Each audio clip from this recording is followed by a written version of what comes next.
Ayan, para ng tao. Diyan na muna, ako naman ang mabilis. Sabi na ayaw ka magsimba eh. Ayaw ko magsimba? Hindi ma. Pagagalitin mo naman ako eh. At anong gagawin mo rito sa bahay ngayong umagang ito ng panggiling araw? Maiwan ko ako ang Tio Simon. Iwan ko ako rito sa bahay. Kasama si Tio Simon. Ang atas na yun, tawarin ako ng Diyos. Magkikipagpintuan na lang ako ang Tio Simon. Basta may iwan ako.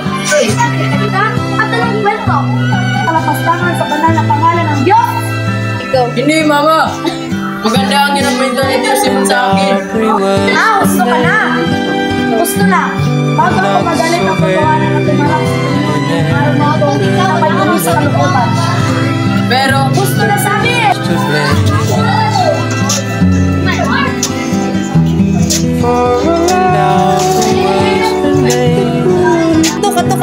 Katok!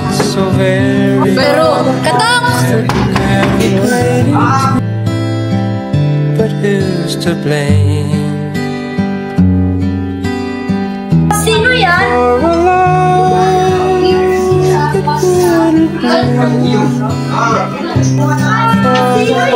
Ako'y pag naulinagan kong maaari bang pumasok, naulinagan ko sila may dinututol si Boy.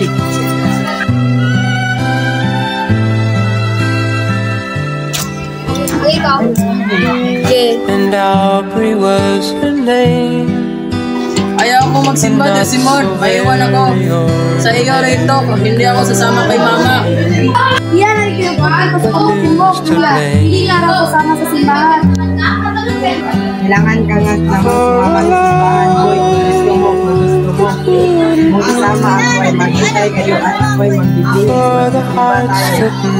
Kapagtataka, ano kaya nakain ng ama imong sila at isipag sa atin? Gawin ko lamang sa itong lalapit sa Diyos. Kung sasama si Tio, kasama rin ako. Kaya lamang sasama ay kung sasama ang iyong amahin. Ang hindi ka rin sasama. Mabuti rin yun. Mabuti sapagkat hindi lamang ikaw ang makakatay sa pagkakas, hindi ang kapatid rin yung ama ng sarili. Matay siyang hindi lalamang na kapagpapagpapag. Kasi matigas ang kalooban niya sa pagtalikod sa simbahan. Pareho silang magkapatid, sila ng iyong amain. Sana'y magbalik loob sa Diyos upang makatulong sa pagkakas sa kaluluwa ng kanyang kapatid. Ito nga pala, mabibihis na ako. Nakalimutan ko kasi. Diyan muna kayo, boy, kuya. Go. Kay Jim, tungkol. Tungkol. Mana ang tumatanda talaga. Limang mangawit, mahina ang katawan.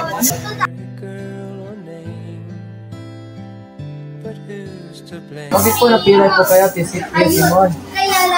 Totoo ba nasabi ni mama na iyan ay parusa ng Diyos? Sinabi ba ng mama yun? Pero yun ang sinabi ni mama Tio Simon. Hindi lang kasi kayo nangingilin kung araw ng pangingilin. Bakit hindi po kayo nangingilin? Ito, Tio Simon. Oo raw eh. Hindi kayo nasisimba. Hindi ra kasi kayo naniniwala sa Diyos. Totoo, boy, na hindi ako naniniwala sa Diyos. May mga bagay, boy, na hindi maipaliwanag. Ano kay unsa?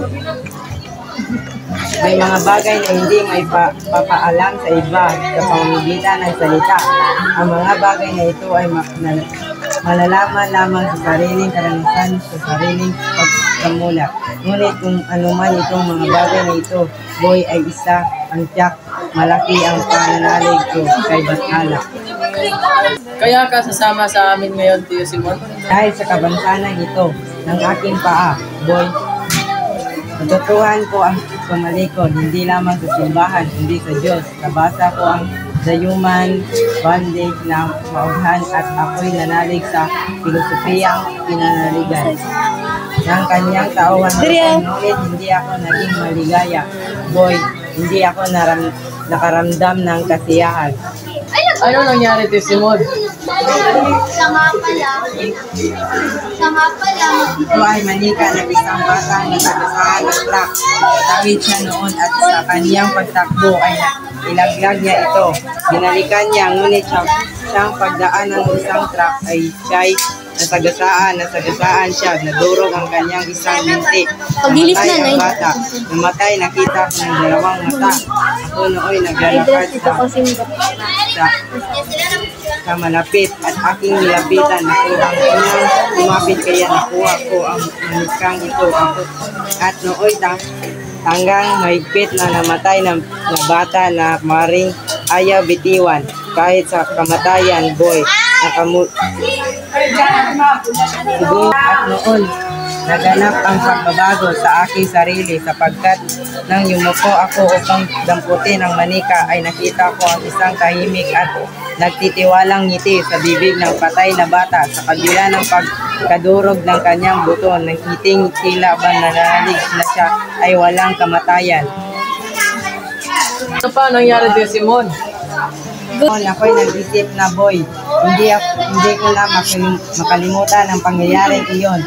Inuwi ko ang manika at iningatan, hindi inihiwalay sa aking katawan bilang tagapaalala lagi sa akin ng matibay at matapos na pananalig ng isang batang hanggang sa oras ng kamatayan ay nakangiti pa at aking tinanggaan sa isip.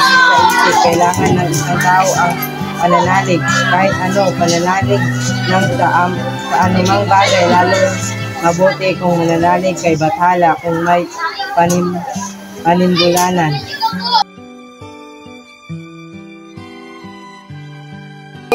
Tayo na! Baka wala na tayong lamisa. Hinahanap ko pa kasi ang aking dasalan kaya ako napadalan. Tayo na, boy! Kuya! And Aubrey was her name, a not so very ordinary girl or name, but who's to blame